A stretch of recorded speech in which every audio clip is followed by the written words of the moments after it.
우리가 어제부터 고린도전서 12장을 살폈죠. 고린도전서 12장은 은사에 관한 장이었습니다. 은사에 관한 장. 많은 은사들이 있다고 그랬죠. 오늘 봐도 교회 안에 하나님 많은 은사를 주셨습니다. 그런데 그 은사는 각각 주셨어요. 다양성이 있어요.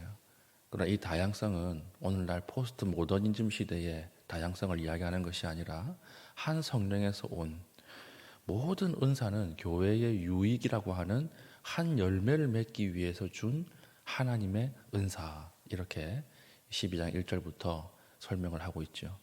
사과나무 씨앗을 하나 딱 심으면 그 사과나무 씨앗에서 뿌리도 나오고 줄기도 나오고 잎도 나오지만 반드시 그 사과나무 씨앗은 무엇만 열매를 맺어야 돼요? 사과나무만 열매를 맺는 거예요. 사과나무 씨앗을 심었는데 오렌지도 나오고 포도도 나오고 그렇게 될 수 없다는 것입니다. 그래서 모든 은사라고 하는 것은 한 분이신 성령께서 우리에게 주시는 것이므로 자랑할 수 없다. 이것을 이제 강조했죠. 그리고 오늘 계속해서 이제 몸에 대한, 지체에 대한 비유들로 교회의 하나됨을 설명하고 있습니다. 12절 보십시오. 몸은 하나인데 많은 지체가 있고 몸의 지체가 많으나 한 몸임과 같이 그리스도도 그러하니라. 13절.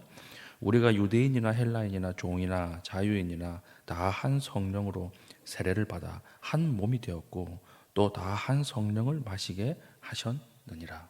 지금 계속 강조되고 있는 말이 무슨 말입니까? 한 몸, 한 몸, 한 성령, 한 성령이죠. 많은 은사의 개별적인 부분이 있지만 그러나 이 개별적인 부분들을 다 통일해서 한 몸, 한 성령이라고 하는 것입니다. 그래서 이 우리의 몸의 지체가 얼마나 다양하냐 이렇게 이야기하고 15절 만일 발이 이르되 나는 손이 아니니 몸에 붙어 있지 아니하였다 할지라도 발이 자기가 이야기하기를 나는 손이 아니니까 몸에 붙어 있지 않겠다 이렇게 말할 수 있겠느냐라고 하는 거죠. 사도 바울은 왜 발을 예로 들었을까요? 다른 지체가 아니라 손하고 발 중에요 똑같은 신체 기관인데 발은 이상하게 천대를 받아요. 그렇죠? 발도 중요한 기관인데 이상하게 손은 우리 하루에 몇 번 씻습니까? 근데 발은 뭐 하루에 씻든지 말든지 그런 사람도 있죠. 샤워할 때 물 내려가는 걸로 이제 발 씻은 걸로 하고. 그러니까 손과 발도 똑같은 지체인데 손은 너무나 관리를 받고 발은 너무나 천대받는 거예요. 그렇다고 해서 발이 나 발 안 할래 그럴 수 있냐는 거예요. 그럴 수 없지 않느냐. 그리고 뒤에 보니까 눈 16절 보니까 귀가 이르되 나는 눈이 아니니.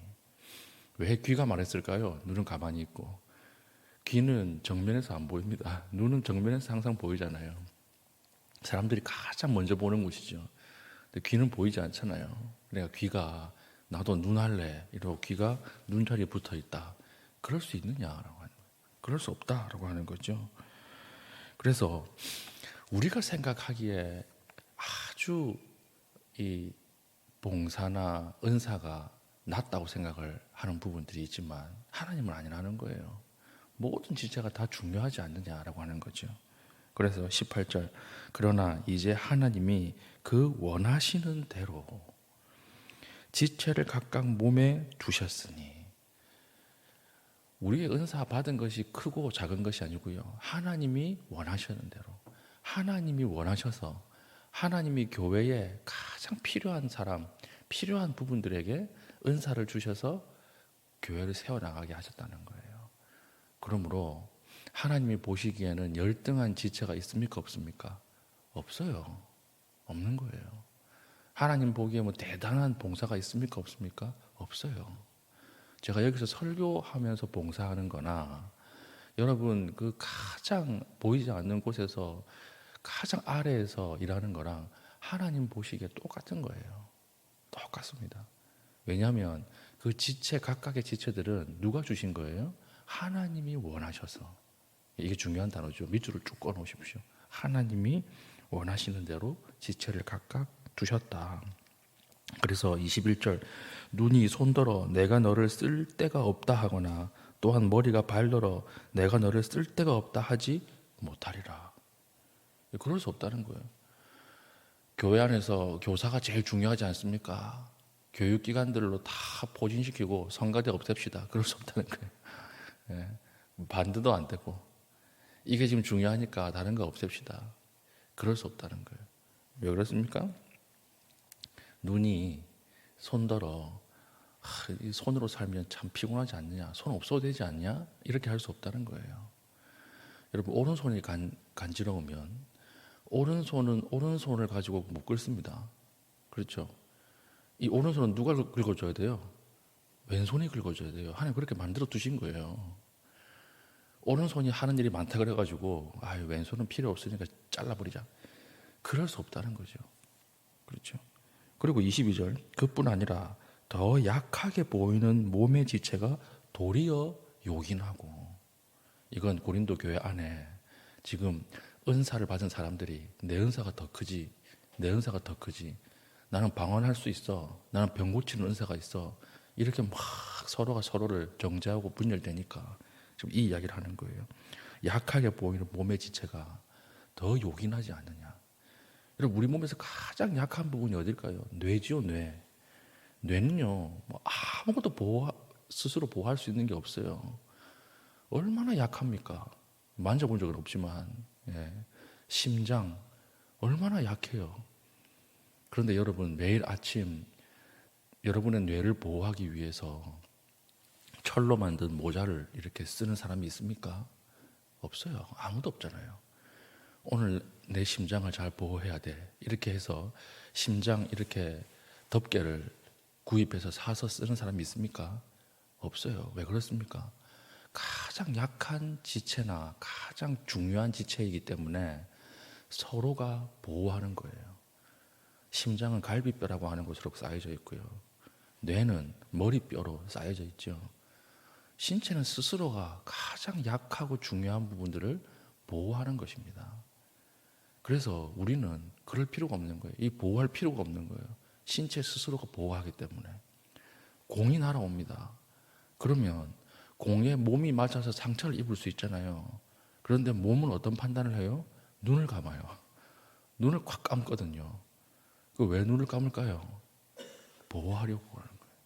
눈이 가장 중요한 지체이고 약한 지체니까 그 눈을 보호하기 위해서 눈을 감아버리는 거예요. 그래서 이런 관계다. 몸이라고 하는 것은 이런 것이다. 그래서 24절, 우리의 아름다운 지체는 그럴 필요가 없느니라. 똑같이 이야기하고 있죠. 우리 몸은 내가 의도적으로 보호해야 될 필요가 없다. 이미 몸 안에서 각 지체가 서로가 서로를 다 보호하고 있지 않느냐. 오직 하나님이 몸을 고르게 하여 부족한 지체에게 귀중함을 더하사. 그렇죠. 25절, 이게 12장 12절부터 31절까지 핵심 구절입니다. 몸 가운데서 분쟁이 없고 오직 여러 지체가 서로 같이 돌보게 하셨느니라. 가장 중요한 단어는 서로 같이예요. 서로 같이. 하나님의 한 몸이라고 하면 반드시 교회도 이 모습이 있어야 된다는 거죠. 서로 같이. 이게 중요한 거예요. 나는 가난하니까 나는 도움만 받아야 돼. 여러분, 부자가 가난한 사람 돕는 것은 자연스럽습니다. 건강한 사람이 약한 사람 돕는 것은 자연스럽습니다. 그러나 나는 가난하기 때문에 오직 도움만 받아야 돼. 그건 아닙니다. 나는 병들었으니까 오직 배려만 받아야 돼. 그렇지 않습니다. 가난한 자도요, 그 가난한 자의 위치에서 또 다른 사람을 도와야 합니다. 그게 서로 같이예요. 나는 약하니까, 나는 어리니까 그게 다 틀린 거예요. 그렇지 않아요. 서로가 서로를 도와야 되고 서로가 서로를 보호해야 합니다. 그게 한 몸이라고 하는 거예요. 서로 같이라고 하는 것이죠. 그러면서 27절, 너희는 그리스도의 몸이요. 결론이죠. 너희는 그리스도의 몸이요. 앞에 몸에 대해서 쭉 설명하면서 그리스도를 머리로 둔 몸이라고 하는 거예요, 교회는. 그러므로 교회에서 드러나야 할 것, 가장 중요한 것은 무엇입니까? 서로 같이 돕는 거죠. 서로 같이 지체를 보호하는 거죠. 한 몸이니까요. 한 몸이니까 이 사람이 아프면 이 사람의 아픈 것 때문에 온 교회가 다 그 사람을 감싸 안아야죠. 그렇죠. 제가 예전 설교 때 참 기도하는 것이 있다고 한번 말씀을 드렸어요. 왜 우리 교회는 장애인들과 미혼모들이 오지 않는가라고 하는 거. 왜 등록을 장애인들이랑 미혼모가 등록하지 않지? 왜 그럴까요, 여러분? 이유는 딱 두 가지로 볼 수 있죠. 첫 번째, 하나님이 미혼모와 장애인은 구원하지 않기로 작정했다. 그러면 오지 않는 거죠. 두 번째는 뭡니까? 그들이 교회 와서 세상과 똑같이 손가락질 받는 거예요. 똑같이 차별받는 거예요. 그러니까 여기 와서 하나님의 나라, 하나님의 복음이 무엇인지 못 깨닫는 거예요. 그럼 잘못이 누구에게 있습니까? 우리에게 있는 거죠. 우리에게 있습니다. 미혼모가 딱 왔어요. 그러면 그 미혼모는요, 죄인이 아니에요. 생애, 우리 100년의 삶이 있지 않습니까? 그 생애 100년의 삶 속에 한 번 넘어진 사람이라고요. 한 번 넘어져서 실수한 사람이에요.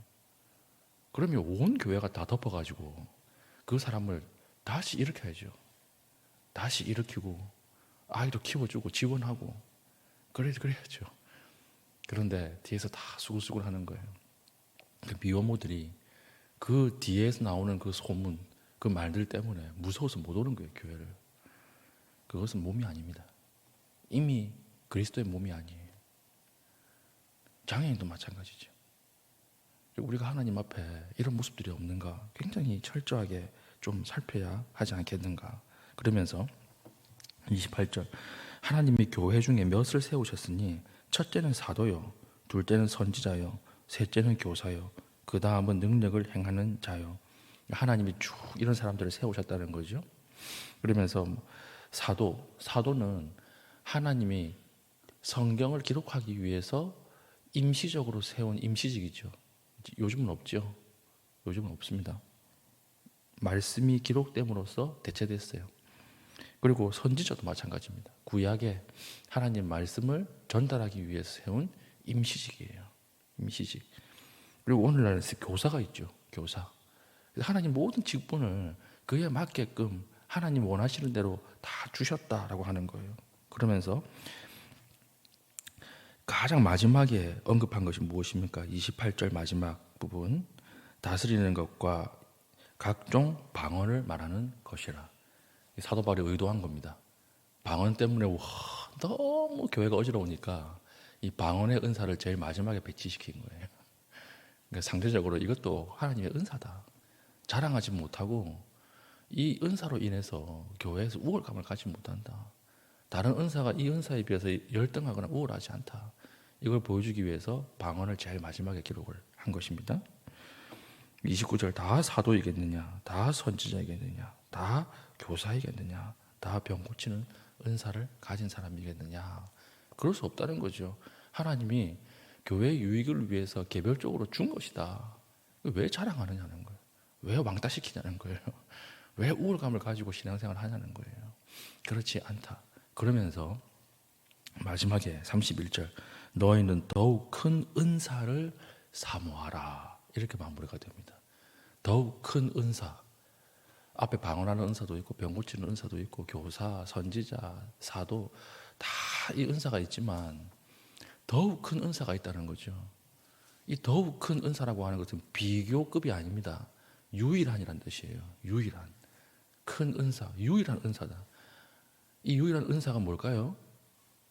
그러면서 고린도전서 13장에 사랑장이 나오는 거예요. 이 은사를 사용하는 방식이에요. 아무리 병 고치는 은사를 가지고 있어도 그 병 고치는 은사의 근본이 사랑이 아니면 그것은 교회를 분열시킨다는 거예요.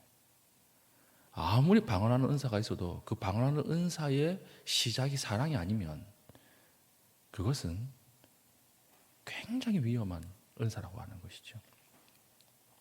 그래서 이 모든 은사는 사랑을 바탕으로 사용해야 한다라고 하는 의미에서 더욱 큰 은사, 가장 큰 은사 이렇게 이야기합니다.